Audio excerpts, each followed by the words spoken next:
Good evening, everyone. I'm Rob Vaughn. Wendy Davis has the night off. Tonight, police in Pottstown, Montgomery County are looking for a man who they say helped a friend attack a woman. In fact, police say the guy helped his friend by placing a garbage bag over the head of that friend's live-in girlfriend. It's an attempted homicide case. The assault took place on Hanover Street just days ago, and the woman survived. To talk about it, WFMZ's Will Lewis joins us with more on this bizarre incident. Will? Rob, the victim's boyfriend, George Robbins, is currently behind bars and awaiting a hearing to face attempted murder and other charges. Police say Joshua Ledford helped Robbins, and now he's on the run. The victim of this crime is still shaken up, but agreed to talk if we concealed her identity. She tells us she will be moving from her apartment on Hanover Street in Pottstown soon. It's very hard to be here. Everything just, every noise and everything just like scares me. The victim says she and her boyfriend, George Robbins, were arguing about where she had been for 2 days. The victim tells us during the argument, Robbins dragged her down the stairs to the basement of their apartment. And he told this man, Joshua Ledford, to get a garbage bag. I just don't believe that anything should have went this far. For him to even do that and have somebody try to help him.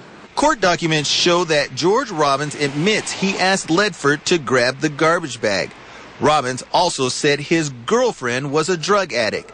The victim says that's not true. Even if there was anything involved, I still didn't deserve what I got. While George Robbins sits in jail waiting a preliminary hearing, Joshua Ledford is still on the loose. I hope either he turns himself in or they catch him, and I hope they get what they deserve, because they didn't have to do this to me.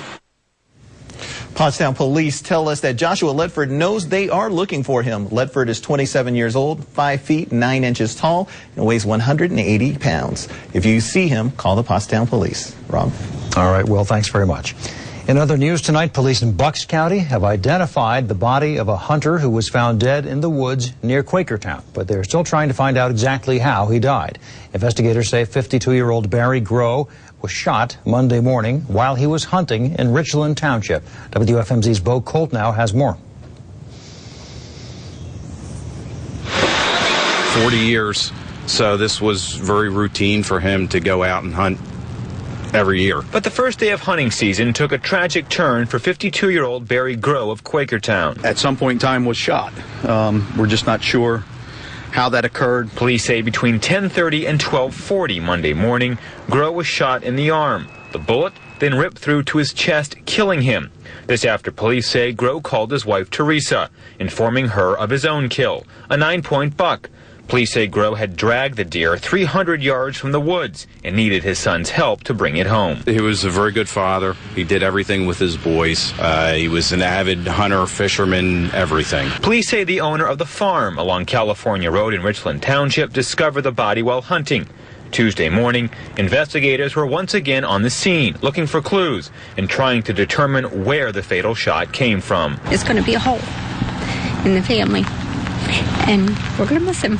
Grow's family says he'd been hunting on that spot for years. Police are interviewing the hunting party who found him and others in the area to try to figure out if this was a shot gone astray or something more serious. Bo Koltnow, 69 News. Allentown police say a 12-year-old boy is charged tonight as a juvenile with arson after he allegedly set a mattress on fire in his home. The fire was reported around 4:15 this afternoon at a rental row home in the 500 block of Tillman Street. Investigators say firefighters arrived to find a smoldering mattress in a room on the 3rd floor. The home, as it turns out, was not seriously damaged. One person was treated at the hospital and released for smoke inhalation. A teenager is facing homicide by vehicle charges in connection with a deadly crash in New Jersey. Police say a 17-year-old has been charged as a juvenile with the deaths of 18-year-old Sammy Riceberg and 17-year-old Josephine Irwin. They were in a car that crashed on Rockport Road in Mansfield Township, Warren County on October 30th. Police say the 17-year-old was driving at about 90 miles an hour when the crash happened. The teen is also accused of leaving the scene of a crash. Two Lehigh County kennel operators are heading into a program for first-time offenders charged with nonviolent crimes. A judge has admitted James Deppen and Miriam Winkler into the ARD, Accelerated Rehabilitative Disposition Program, for 60 days. Deppen and Winkler were convicted of animal cruelty charges in September. They were also found guilty of running Judge's Choice of Ironwood Kennels in Lynn Township without a license. Investigators say they found 18 dogs living there in unsanitary conditions back in April. And in June, they say they found 2 dogs had died. Cuts are coming to Bethlehem. Tonight, city council members held their first hearing on the 2011 city budget. WFMZ's Joscelyn Moes joins us in the newsroom with that. Joscelyn? Rob, when the mayor first introduced the budget a couple of weeks ago, there was backlash. Tonight was the first of 4 hearings where city council members, with some input from the public, debated the budget. There's the real world, and then I guess there's government. Harsh words from Bethlehem residents for city officials at the first of 4 budget hearings. The city is proposing 54 job cuts, many of which will come from attrition, but a few jobs will be eliminated completely. At the budget hearing, council members questioned how some non-union employees could still be receiving step increases and other pay increases. Residents like Dana Grubb asked the same thing. Employees are losing their jobs this year, yet pay increases, upgrades, steps are being given to management employees like candy. Council also covered a number of other items at the hearing, including how to make the Bethlehem Golf Club run more efficiently. So far in 2010, it's lost about $30,000 year to date. The City Parks Department says the golf club should be able to stand on its own 2 feet, but it hasn't been able to do that the past few years. Department officials say they're having conversations with the Local Service Employees International Union on possibly changing the organizational structure of the golf course. The Parks Department attributes the loss in revenue this year in part to the economy and the weather. Meantime, some council members say things are headed in the right direction. I think that the changes that we made a few years ago, though, in the past 3 years, have certainly made the golf course more profitable. And council members will vote on the budget December 21st. Reporting live in the newsroom, Joscelyn Moes, 69 News. Thank you, Joscelyn. The region, as you well know, is wrapping up a dreary, rainy day, and much of the viewing area is under a flood watch tonight. Let's send it over to Ed Hanna in the Weather Center for more. Thank you so much. Good to see you all. Hope everybody's doing well. Yeah, southern tier counties actually under a wind advisory. Everywhere else in our viewing area, we've got the flood watch in effect for our viewing area through the early part of Wednesday evening. We've got basically, lack of a better word, a wall of water making its way towards our area. We had some light overrunning rain. In fact, a couple of showers snuck in this morning, a little earlier than what we anticipated. Thought it would be this afternoon, but it's generally been light. We're talking 0.2 of an inch total so far. We had some rain, light rain and drizzle during the afternoon hours, but take a look. That's pretty impressive when you look at that Doppler radar. That's a pretty significant batch of moisture. That's all moving south to north, but slowly migrating east, and we're going to see that all moving towards our area, I suspect, and until we have some light rain going on right now, but I think once we get past 1, 2 o'clock in the morning and then right through into the day tomorrow, some of the heaviest rain is going to fall during the overnight hours and into the first part of your day. I suspect, between, maybe 3, 4 a.m. and on up until maybe noon should be the heaviest. There could be a thunderstorm in the afternoon, but we likely could see a thunderstorm and some additional rain into the afternoon, likely tapering off mid-afternoon, late afternoon, and it may end as a snow shower, especially in the colder spots. More details, 6-day forecast, but 1 to 3 inches of rain expected. Locally, some places could get more and some flooding likely. Rob, back to you. All right, thanks, Ed. A new Pentagon study is giving ammunition to those who want to repeal Don't Ask, Don't Tell. The study finds that while repealing the law could cause some disruptions initially in the military, that it won't create any lasting problems. President Obama and Defense Secretary Robert Gates are calling on Congress to repeal the law before the courts do it. The White House says Mr. Obama believes the ban on gays serving openly in the military can be repealed in Congress's lame duck session. Don't Ask, Don't Tell was one of the topics discussed during today's bipartisan summit at the White House. The president and top Republicans called the meeting productive, but they didn't reach any consensus on extending the President Bush-era tax cuts. House leader, the GOP leader, John Boehner, says a 4-person bipartisan group will meet with administration officials to negotiate a deal to extend those tax cuts. The Republicans want to extend the cuts for everybody, while Mr. Obama and the Democrats want to extend them for lower and middle-income taxpayers. The city of Easton is aiming to be cleaner and to be safer. Coming up, we'll tell you why the mayor says his administration is delivering in those areas. And Lehigh Valley business giant Air Products backs up its own deadline again in its bid to take over rival Air Gas. Those stories and more when the news at 10 comes right back. Bonton's One Day. Easton Mayor Sal Panto says his city is cleaner and safer than it was this time last year. Panto says 3 initiatives are helping his administration live up to its clean and safe slogan. In one initiative, the city has secured a $475,000 federal grant. Panto says it'll help businesses and middle-class families to reinvest in Easton's homes and workplaces. Our neighborhoods were decaying and becoming more blighted than I've ever seen in the past. That $475,000 is going to go towards businesses and residential areas to help them improve it. Panto also touted the city's neighborhood park improvement program. He says city parks have benefited from more than $1 million in upgrades this year. And the third and final initiative, he says, is the installation of these 3 new news racks in the downtown historic district. Air Products is willing to wait to try to buy out rival Air Gas. Air Products has extended its offer deadline from this Friday to Friday, December 17th. It's giving a Delaware court more time to decide on its challenge to a Delaware Supreme Court ruling. A judge last week voided an Air Gas bylaw that favored the merger deal with Air Products.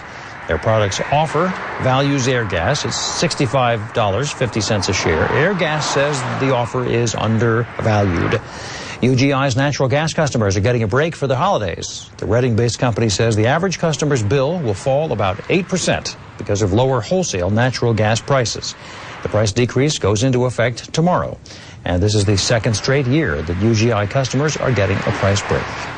A new report shows that Lehigh Valley's foreclosure rate is ticking up.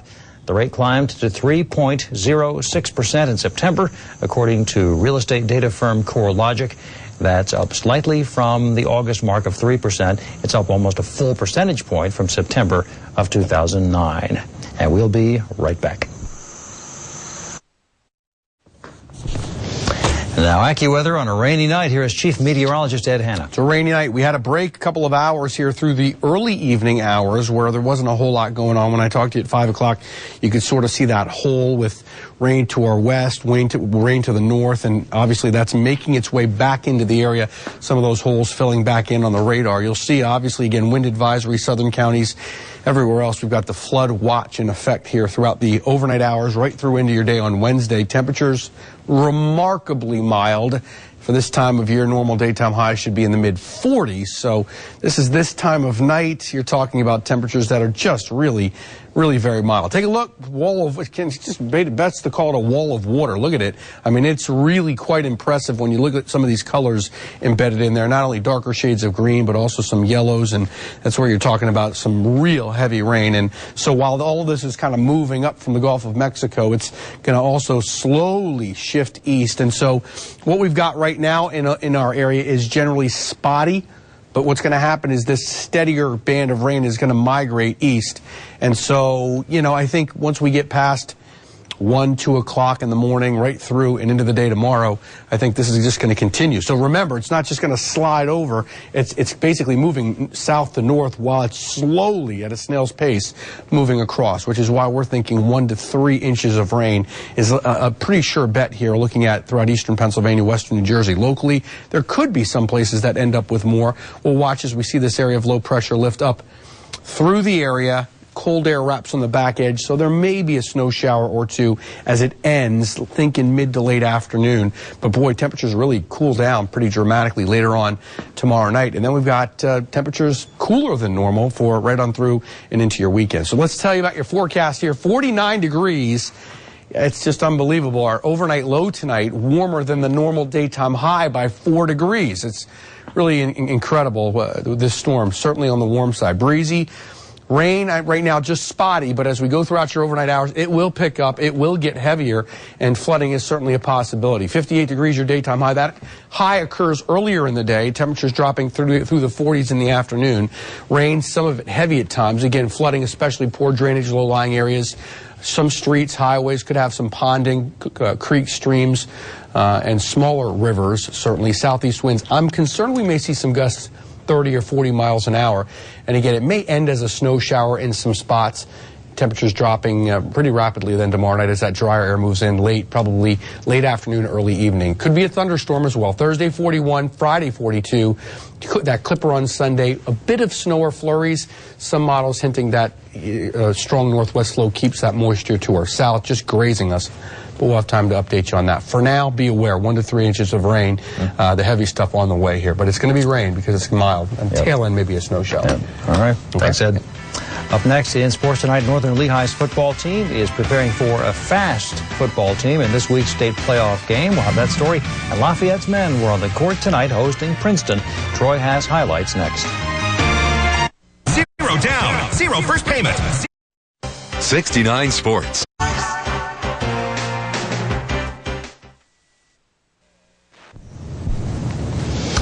And now sports. Here is sports director Troy Hein. Thank you, Ron. The Lafayette men's basketball team has struggled to find the win column so far this season. They've been in some close games, especially lately, but they haven't won in quite a while and only once all season. They were hoping to do that, though, tonight against a team that's always tough to beat. One of the Ivy League's historic programs, Princeton, out at the Kirby Sports Center tonight to face Fran O'Hanlon and his Leopards. We start first half. Lafayette getting things going on the offensive end. They inbound, work it inside to Jared Mentz, the big guy. Mentz makes a little ball fake and a little turnaround jumper. He banks it in. He had 17 to help lead the way for Lafayette tonight. Then, later in the half, Lafayette going to work it around. Jim Maurer eventually winds up with the ball and an open look at a three. See good ball movement as they reverse it twice. He knocks down the triple there. He had 17 as well. Lafayette right in this thing. Then, later, first half still, Lafayette running. They get it to Ryan Willen. Willen finds himself with an open lane and the left-hand drive goes off the glass. He had 10 in the game. But Lafayette down 9 at the break. Second half, Princeton trying to put this thing away, and they go to Ian Hummer, who had a pretty good night tonight. 22 points to lead everybody. Gives it up, gets it back, knocks down the jumper. Lafayette loses 82-64 your final tonight to the Princeton Tigers. Now the Sixers were at home tonight, hosting Portland. Drew Holiday and company trying to get a win over the Blazers. First quarter in this one, Brandon Roy, you just simply can't leave this guy open. He knocks down the three there. The Blazers up by 5 early in the basketball game. But then the Sixers running. And Drew Holiday is going to wind up with the ball in the corner, wide open for 3. He drills that. That would tie it up. He had 11 in the game. And then watch this. Maurice Spates the rebound and the baseball pass down court to Thaddeus Young, who hammers in the two-hand dunk. The Sixers get a win tonight, 88-79 your final score. Well, the football state playoffs resume Friday and Saturday for our area teams. Northern Lehigh played close to home in Allentown last week. They'll be right back at J. Bernie Crum Stadium this week, but facing West Catholic out of Philadelphia.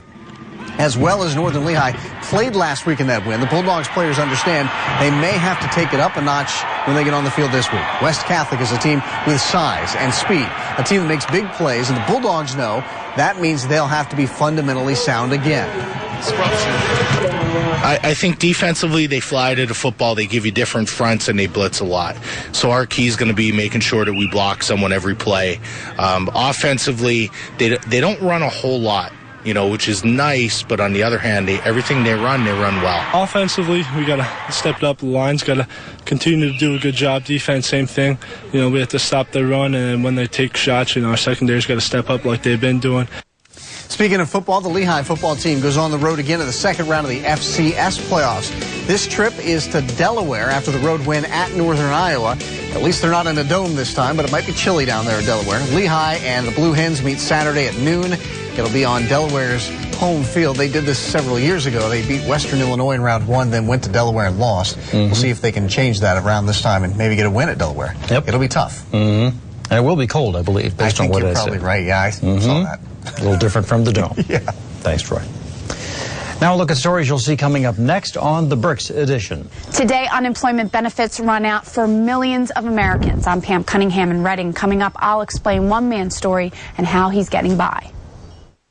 Police are looking for 2 men that robbed this National Penn Bank in Exeter Township, and they need your help. I'm Dwayne Parker, and I'll have that story tonight. And the Bricks Edition starts in about 4 minutes. In the meantime, here is tonight's commentary. Here is Dick Dean.